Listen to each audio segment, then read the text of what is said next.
Hi, everyone, and welcome back to the Playeasy Warm-Up Podcast, the show where we dive into the people and stories shaping the sporting event and tourism industry. I'm your host, Kerri Shields, and today we have a very special guest joining us.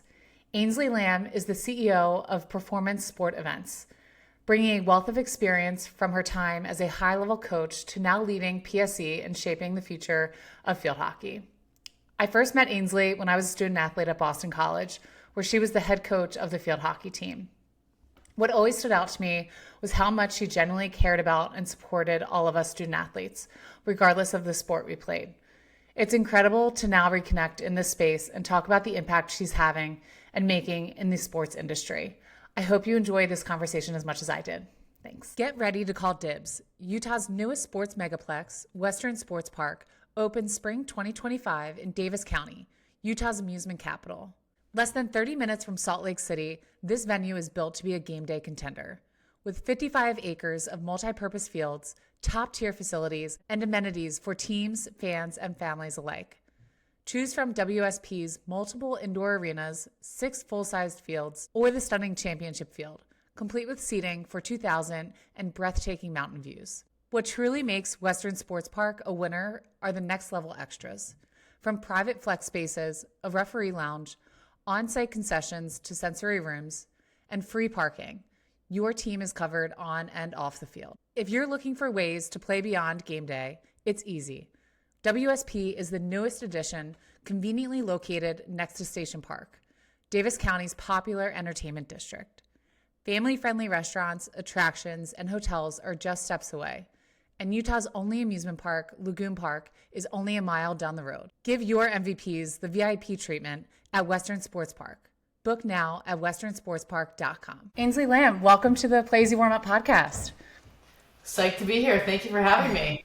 Yeah, of course. So I wanted to give a little bit of a background of just how we know each other before we get into this interview. But when I was a basketball player at Boston College, you were our field hockey coach. And being able to have this conversation with you, it really brought me back to just how many memories I have in our weight room and how many interactions that we had there. Yes. It's funny. Sometimes you think back on college and, the wins and losses, but having coaches like you around who supported all of the female athletes and teams was something that really stood out in my career. So I just wanted to start out by saying we do have a little bit of history here, and I'm excited that our paths have crossed again. Yes, ditto. It was, as you know, BC, you leave BC and then you kind of really realize how special a place it is. And sometimes some time away and some opportunity to reflect back on it makes you remember how special it was. And one of the strengths is the people.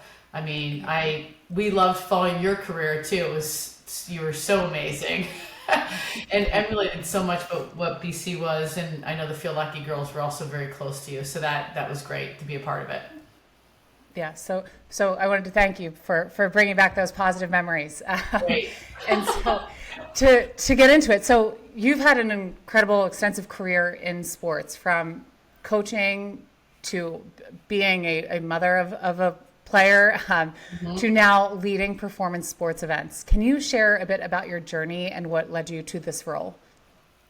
Yeah, it was interesting because I know you prepped me a bit with that, like we're going to talk a bit about your journey. And I was like, wow, I've had a long journey in some ways, but so incredibly fortunate because, my progression through my coaching career was phenomenal, in that I was very lucky in that I started as a graduate assistant at UMass, and then I became the second assistant at UMass.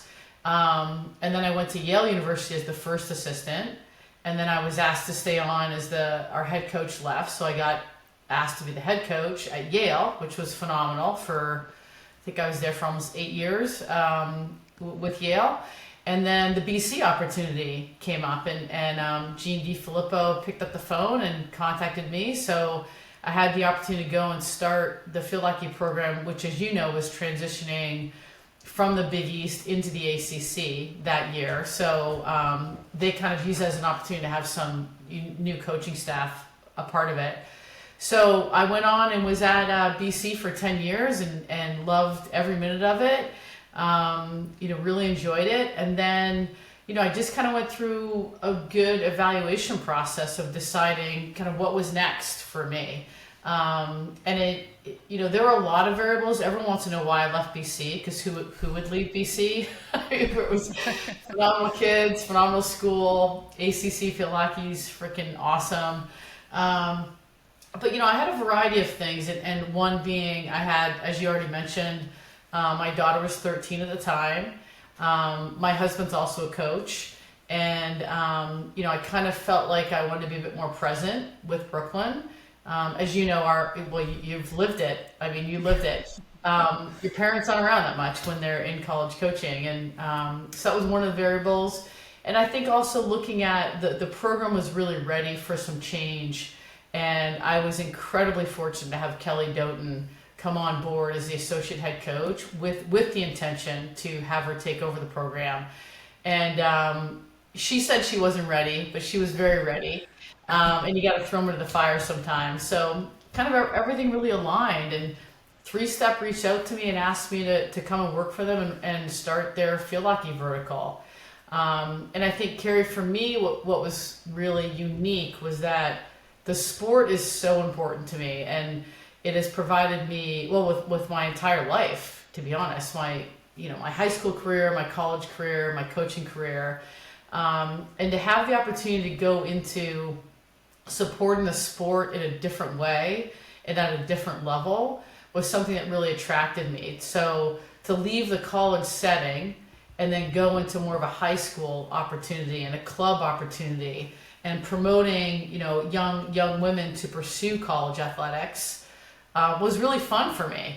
And, when you're a college coach, you get to provide that dream for maybe 4 or 5 kids a year.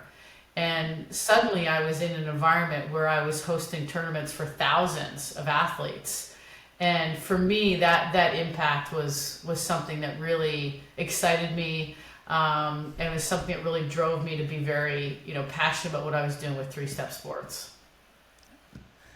Yeah, and it's clear just from talking to you, your passion for the sport. And I know I mentioned this to you, but I was recently at a conference with one of your former employees, and she said Ainslee Lamb is synonymous to the sport of field hockey. And so just the impact that you've had on the game and so many people to this point is pretty incredible. And so how has your experience as a former coach influenced your approach to managing sports events? Again, that was the question, and I was like, how have I applied? And then I started really thinking about it, and they're so, they're really run on parallels, to be honest. And I have so many peers in the coaching world that now I can really be a confidant for a lot of college coaches now, because I'm not in the same world as them, but I understand that world. And there's always this fear of what can I do next? All I can do is college coach. And my thing I would say is college coaching, I think, gives you a skill set that is phenomenal. And it really, I think, provides just to open a lot of doors. There's just some fear to jump through that door sometimes because we've only been in institutional settings. But when I look at my transition into events and, all of a sudden I'm dealing with players. I did that at BC and Yale. I'm dealing with parents. I did that in my collegiate experience. You look at the umpires, the same thing. Vendors. We have vendors on site, and I had to deal with sponsors and what their requirements were for me. And then, you look at managing your staff, and it's the same thing now. I have a staff of 6 people that I'm managing. Managing athletic trainers, same thing. There's a lot of analogies actually between what I had been trained in for over 20 years in the collegiate setting and then bringing it into the event setting.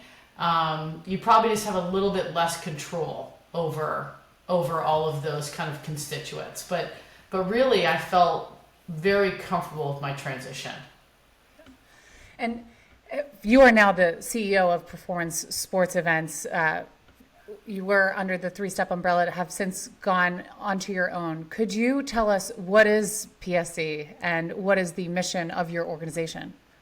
Yeah, no, thank you. I love that. And I would want to just say very quickly, my experience and time with Three Step was phenomenal. And I'm very grateful to Chad Gruen, who's the current CEO of Three Step, and him supporting me with this transition because it really was about my passion for the sport. And he identified that and honestly really supported me with this transition. So that's been great. But, PSE, it's interesting because we did, as you have done many years, you sit down and you talk about your goals and your mission, vision, values. And when we first started the company, we kind of went through that.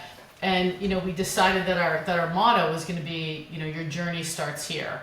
So PSE is really, I think, our goal is to provide an ecosystem for anyone in our community to excel. And really that's what our goal is. And that's very broad. But what we want is that if you're an umpire and you want to get better at umpiring, we want to give you the opportunity to be in the PSE system, the ecosystem, and become a better umpire. If you're a club coach, college coach, player, whatever you are, whatever role you play, we want to make sure that PSE is providing the opportunity for you to excel. And everyone's excel is different. We run high school camps where we know those athletes want to come, and maybe a third of the team want to get ready and play in college, but 2/3 want to just have fun and do like Spirit Award. And so we want to always be providing opportunity where whatever the definition of excel is for any of our constituents, we want to make sure that we're supporting them through achieving what they perceive as kind of their ultimate goal. Really, that's the foundation of PSE is service. Ironically, service to others. As we got told every day at Boston College, we really just get motivated by helping others and giving them and providing them the opportunity to get where they think is their place to be. I love that, and not just for the service to others, because that is still ingrained in my head as a BC motto. But I think it's incredible just the ecosystem that you have built, and that there's different levels of excel, because some people are looking to get to that next level, whatever that next level is, but some people are just looking for the experience of being a part of the sport. And so I think it's incredible and really important within the sports events and youth sports to have people and organizations like you. And so you mentioned a few different types of levels of events. Could you give us kind of a breakdown of what types of events you're running and maybe what parts of the country you are currently in? Yeah, no, definitely. So we actually have, under PSC, we kind of have 3 different umbrellas. And the first one I'll talk about is Elite Field Hockey. That is a regionally renowned overnight high school camp. We actually run it at Bentley University. And as I mentioned before, that's for the high schools come as teams. They stay in the dorm as a team. They do all their training together as a team. So it's really a preseason preparation. And, we have to find a balance there between, obviously exposing them to new hockey, and we have college coaches coaching them, and we want there to be a development aspect of it. But we also understand that the foundation of elite field hockey is to enjoy and have fun and, we have we warm up for 30 minutes and we play games during. We're not like, let's go. So we have a lot of fun with that. Our next umbrella is really College Connection. And again, that's very renowned nationally. And the College Connection purpose is to really prepare athletes to go on and play in college, period. We really have some different pillars with that. And we have, we do strength and conditioning education. We do sports nutrition. We do a wellness seminar. We do a student athlete panel where there's no parents, no coaches. I'm only in there facilitating. And the kids can answer truthfully, about what it's like to be a student athlete. And we also have a college coach panel. So College Connection is really much more, as I said, trying to service those athletes who aspire to play at the next level. And again, we try to really encompass Division 1, 2, and 3 and really embrace the fact that, again, whatever your goal is, it might be Division 3, it's as important to us to help you get there as it is for a top Division 1 athlete. And then our third kind of umbrella is our Shooting Star, and that is all of our club programs. So, for example, at Shooting Star Thanksgiving, we have over 260 clubs who come and participate. And what's great about that is, not only do our clubs get to come and have really good competition at great facilities in great areas across the country, but we're really also looking to facilitate the recruiting process for our college coaches. So we try to make sure, as them being a key constituent for us, that we're letting them recruit at College Connection and recruit at our Shooting Star events so they can yield what they perceive as the best student athletes to take into their collegiate programs. Those are all over the country, Kerri. So we are, we're in Maryland, we're in Pennsylvania, we're in New Jersey, we're in Virginia, we're in Florida, obviously Massachusetts, New Hampshire, Maine, Rhode Island this year. So we're really kind of all over the place, but our national programs are probably where we go, and they're the biggest ones for us. And for those national events, what makes for a great host venue and a host city?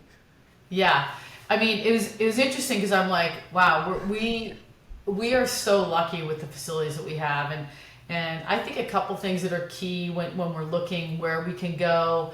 As you know well enough because you're around enough field hockey, the surface is really important to us. So we really look at places that have artificial turf fields.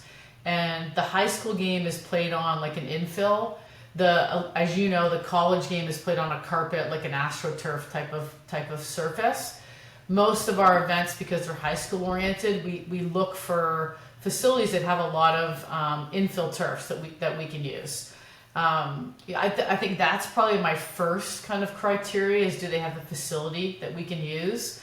Our second criteria is really hotels and availability of hotels, because again, we want the families to be able to come in and have a wide range of options. Some families can pay $500 a night, some families can't. Can we offer those type of variables to them with, because they're going to be there for at least 2 or 3 nights. And then as you know, I mean, the CVB money definitely helps us keep our events reasonable for our club coaches and our parents to be able to participate in.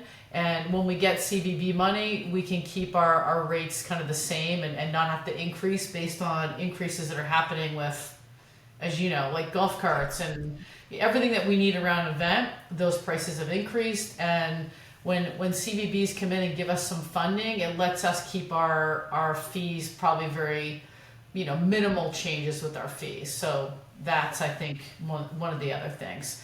And for me, where I've had the most success is the facility and the staffs that are at the facilities. When we can really run a successful event, it's when we have a CVB contact that is like so into our event and just wants to make it so successful.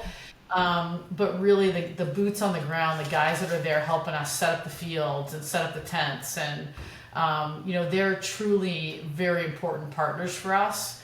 And the facilities that we're at right now are we have great partnerships, and we have equal ownership to the success of the event. I think that's one of the biggest lessons I've learned getting into this industry of sports tourism is that these CVBs and DMOs, sports commissions, are really just an extension of your team to make sure that they're providing the best event experience in their city. And so you mentioned a few good partnerships. Do you have an example of a successful partnership for one of your events? Yeah.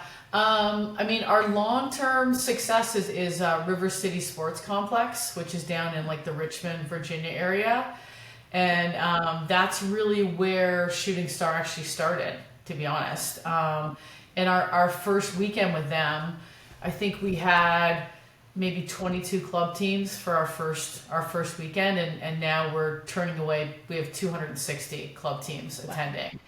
And I think that you hit it right on the head. It's a combination of the tourism support, and Danny, who works specifically with us, is really, really invested and takes a lot of pride in our event being successful.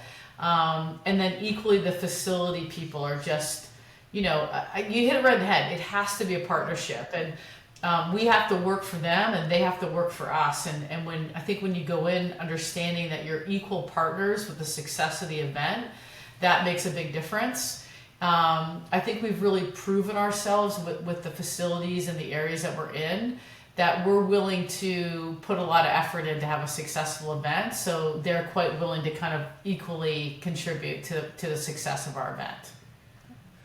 That's great to hear. We love Danny and his team. And my mom actually was just down there for the A10 Women's Basketball Championship and had rave reviews of her experience there. So that's great to hear.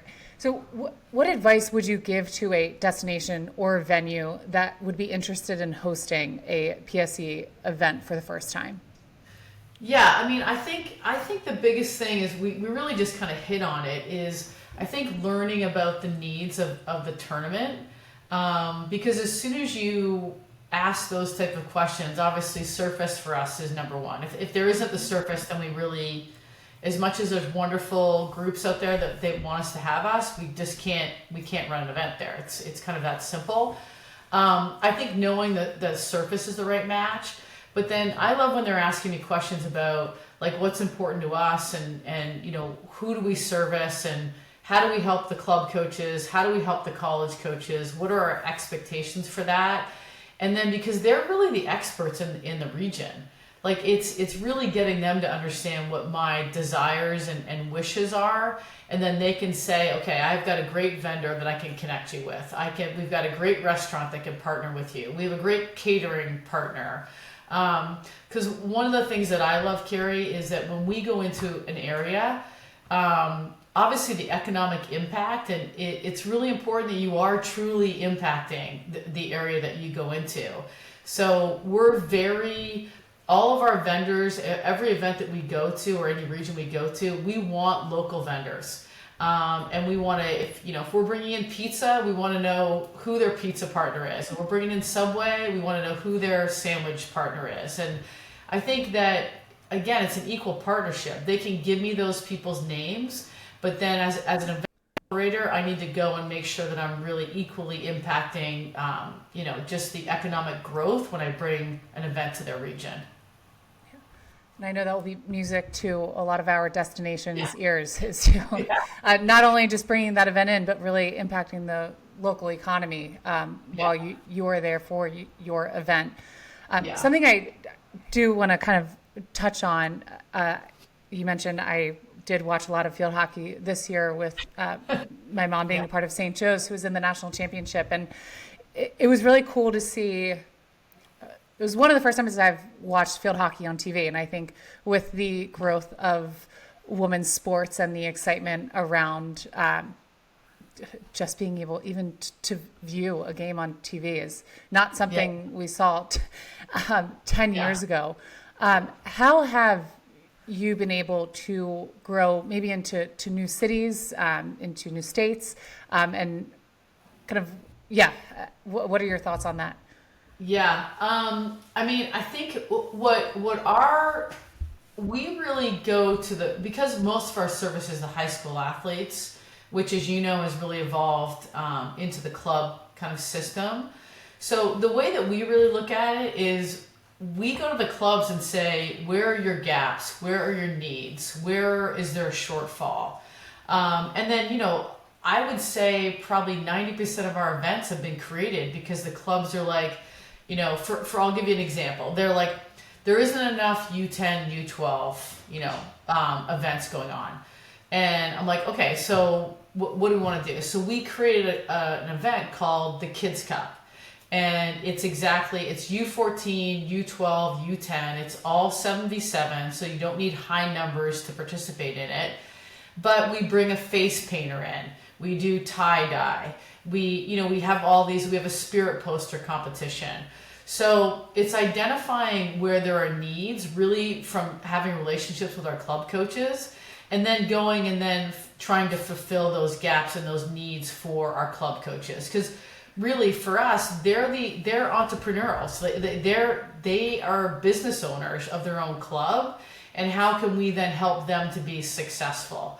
So it's really asking, like, where are the shortfalls? And I literally just got off the phone this morning, and Spooky Nook, who is also probably a major facility for Playeasy, I have a group of club coaches in the PA area that are asking for an indoor event. So then I call Spooky Nook. I talk to Danielle. Is there any avenue for us to be there? There is, which is fantastic. So we'll look at trying to bring an event to Lancaster now that we have not been in, really based on the needs that have been expressed from the club coaches.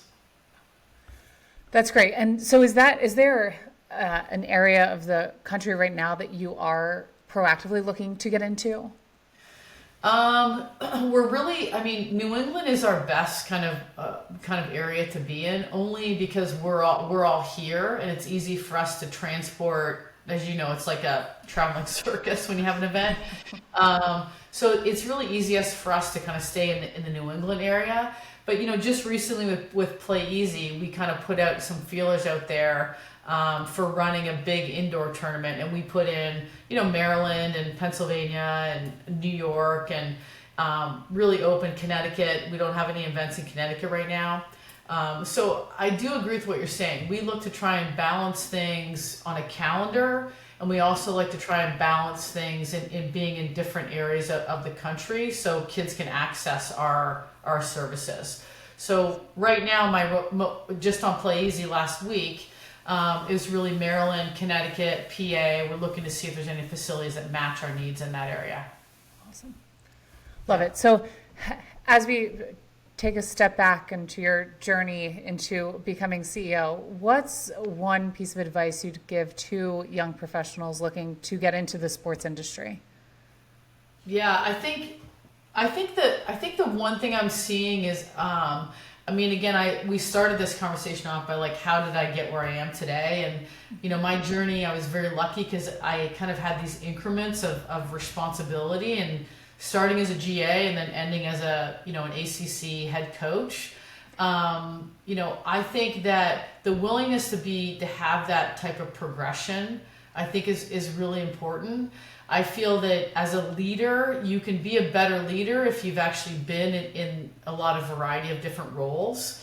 So I think when young people are looking to get into sport, like, it's okay if you're literally working an event, and the reality is, if you want to get into sport, you're going to have a variety of different roles. You're going to be like filling the Gatorade coolers. You're going to be setting up tents. You're going to be then meeting a VIP club coach. You could be at a social the next night with all of your top college coaches. I think willingness to not think about your entry points of sport, and being willing to just kind of have growth within the industry versus elevating yourself right away. And really, that's because the success I had in the coaching world. I believe I was a better visionary as a coach because I understood ordering sandwiches and making sure the directions on the bus and making sure the hotel was, like all of those things. I think if you can be a part of the grassroots and kind of in the trenches, I think eventually it lets you be a better leader in the end. Yeah. I love that. And I think I have a unique exposure to what goes into that college coaching, especially on the Olympic sport level. And it is a humbling job every day. And so it really exposes you to a lot. I love that. So looking ahead, what's next for PSC? Are there any exciting projects or events on the horizon? I think a couple things. I think what's been great is obviously the transition of PSC, maintaining the current programs that we had in the past. And, we've had tremendous success with our college coaches, our club coaches, and our vendors and our umpires all supporting this unconditionally. So that's been great. Where we really want to kind of dive into is Phil Hockey doesn't have a really good league kind of format, which is kind of hard to believe. But so we are initiating a new league. It's only in New England. We're actually going to be at Harvard and Northeastern for it. So it's called College Connected Field Hockey League, and we have a club division. We're really excited to be launching that and providing an elite facility with elite umpiring. And the club coaches just get to show up, and I will run it from A to Z so their kids can play and get better. And our vision is to kind of grow that league. We would love to see more field hockey leagues. And then the other league that I did start, and this was because of my daughter Brooklyn, to be honest, is we have a league for our college athletes, which I think is fantastic. So it's the same league. We're going to be at Harvard and BU for that. And what I've just found, field hockey, it's a little bit like you could go anywhere and probably jump into a pickup game of basketball. You can't go down to the rec center and pick up, probably a game of field hockey. So I think unfortunately having a bit more organization around some casual opportunities was something that I identified. So we also run a 6-week extensive kind of college league. So you have to be an NCAA athlete to play in it. But it's just that, we get Under Armour sponsors it. So we get, shirts and socks for them. We get high level umpires there. I'm there to water the turf, make sure everything's set up. But the reason I was really motivated is that I wanted them to know that every Sunday they showed up, the games were actually happening. And their teammates were there and it was good to go. And lastly, what I loved about it, Kerri, you would love this, it's completely player driven. So we name leaders for each team. I don't care how they warm up, how they get their team there. It doesn't really matter. Just the game's at 2:00. If you want to show up at 2:00 and walk on the field, that's completely up to them. And it's been really fascinating watching the athletes coach the athletes and who kind of steps up and how they get ready for games, how they don't get ready for games. So it's been really a league that's excelled, and I hope to grow that kind of a bit more across the country for our college athletes. Gosh, I love that so much. I think one of the best things that I was able to have in my college experience was we would have organized pickup against the other New England teams on Sundays, and it made for it allowed us to experience a new environment with different players during our off season, but also gave some sort of structure around the games and competition that we were having, and then tying in that leadership aspect of it, I think, is great because there's no better way to continue to excel as a leader without exposure to actually doing it with different types. Totally. So I love that. That's awesome.